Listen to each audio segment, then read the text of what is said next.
मेरी नज़र में मोहब्बत का इंतखाब हो तुम, चमन में फूल बहुत हैं लेकिन गुलाब हो तुम। हेलो, मैं हूं आपका दोस्त मोहम्मद अनवर हुसैन। वैलेंटाइंस डे यानी 14 फरवरी का दिन, जिसे यौम आशिकी का दिन भी कहा जाता है, जिस रोज़ शादीशुदा और गैर शादीशुदा लोग तोहफे तहाए पर गुलाब देकर अपने प्यार का इजहार करते हैं। वैलेंटाइंस डे मगरबी और सैकड़ों ममालिक में बाकायदा एक त्यौहार की तरह मनाया जाता है। इसकी मकबूलियत का अंदाज़ा इस बात से भी लगाया जा सकता है कि मगरबी ममालिक में नए साल और क्रिसमस के बाद सबसे ज़्यादा मनाया जाने वाला त्यौहार यही है। इसकी हकीकत क्या है और क्यों मनाते हैं, तो आइए जानते हैं। हज़रत ईसा अलैहिस्सलाम के बाद 3वीं सदी ईस्वी में उस वक्त रोम सुपर पावर था, जिस पर क्लॉडियस II नामी बादशाह की हुकूमत थी। ये बुत परस्त कौम थी जिसने बहुत सारे खुदा बना रखे थे। हर साल 15 फरवरी को लुपर्कल नाम का एक त्यौहार मनाया जाता, जिसमें ल्यूपस नामी बुत की पूजा की जाती, ताकि वो इसकी सल्तनत को नापाक रूहों से पाक कर दे। और इस मौके पर एक क़राअंदाज़ी की जाती, जिसमें कुंवारी लड़कियों के नाम एक बॉक्स में लिख कर डाल दिए जाते, जिसमें से एक कुंवारा लड़का किसी भी एक लड़की का नाम मुंतखब करता, और जिस लड़की का नाम निकल आता वो उसके साथ 1 साल यानी अगले साल फरवरी तक उसके साथ बगैर शादी किए हुए रिलेशन में रहता, उसके साथ रहता।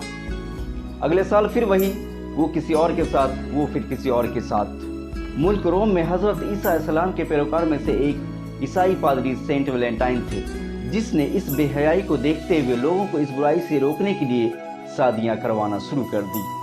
उधर बादशाह क्लॉडियस रोम को मज़ीद ताकतवर और अजीम रियासत बनाने के लिए फ़ौज में भर्ती शुरू कर दी, लेकिन फ़ौज में बहुत कम लोग शामिल हुए। जब बादशाह ने तहकीक की तो पता चला कि बहुत सारे लोगों ने शादी कर दी और वो अपनी शादीशुदा ज़िंदगी को तर्क करना नहीं चाहते। तब बादशाह ने फरमान जारी किया कि अब इस मुल्क में कोई भी शादी नहीं करेगा, वरना सख्त सज़ा दी जाएगी। लेकिन इसके बावजूद सेंट वैलेंटाइन चोरी छुपे लोगों की शादियाँ करवाता रहा। जब बादशाह को इसकी खबर हुई तो बादशाह बहुत गज़बनाक हुआ और सेंट वैलेंटाइन को गिरफ्तार कर जेल में डाल दिया। इस कैद के दौरान सेंट वैलेंटाइन की मुलाकात बादशाह की बेटी जूलिया से हुई, जो देखते ही दोनों एक दूसरे की मोहब्बत में गिरफ्तार हो गए। जूलिया रोज़ाना एक गुलाब लेकर सेंट वैलेंटाइन से मिलने आया करती थी। जब बादशाह को इसकी खबर हुई तो उसने सेंट वैलेंटाइन से एक शर्त रखी कि तुम अपनी रूमी मजहब यानी ईसाई मजहब को तर्क करके हमारा मजहब बुत परस्ती को अपना लो, वरना तुम्हें सजाए मौत दे दी जाएगी। लेकिन सेंट वैलेंटाइन ने इनकार कर दिया और उसे 14 फरवरी को फांसी पर लटका दिया गया।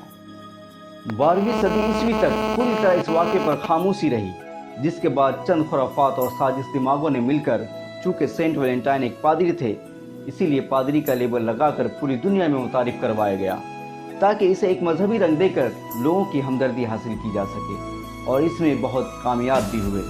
आहिस्ता आहिस्ता मगरबी ममालिक से निकलकर पूरी दुनिया में फैल गया, जिससे आज हम वैलेंटाइन डे के नाम से जानते हैं। अगर हम इस पूरे वाक़े पर रोशनी डालें तो 2 बातें निकलकर सामने आती हैं। पहली ये कि इस मौके पर जितनी भी बेहयाई, बदकारी और फहासी फैलाई जाती है, ताज्जुब की बात है कि ये सब उसके नाम पर हो रहा है जो खुद सेंट वैलेंटाइन इसके खिलाफ थे, तभी तो वो शादियाँ करवाते थे। अगर आप भी सेंट वैलेंटाइन को मानते हैं और वैलेंटाइन डे मनाते हैं तो आपको भी शादी करनी चाहिए, ना कि इस तरह के छिछोरेपन। इधर आप किसी की बहन और बेटी की इज्जत के साथ खेल रहे होते हैं, उधर कोई और आपकी इज्जत के साथ। लव आजकल लस्ट बन चुका है साहब। और दूसरी बात जो काबिल गौर है वो ये कि जो लोग कहते हैं इश्क का कोई मजहब नहीं होता, आपकी इस बात को भी सेंट वैलेंटाइन ने रद्द कर दिया और साबित कर दिया कि मजहब से बढ़कर मोहब्बत नहीं होती। तभी तो उसने मौत को गले लगाना पसंद किया, लेकिन धर्म से समझौता नहीं किया। और सही मानों में मज़हब ही सही मोहब्बत करना सिखाती है, कब, किससे और कितनी करनी है। So no Valentine's day. मोहब्बत का कोई वक्त मुतय्यन नहीं होता, जब भी जी चाहे जितना चाहे मोहब्बत करो, लेकिन हलाल और जायज़।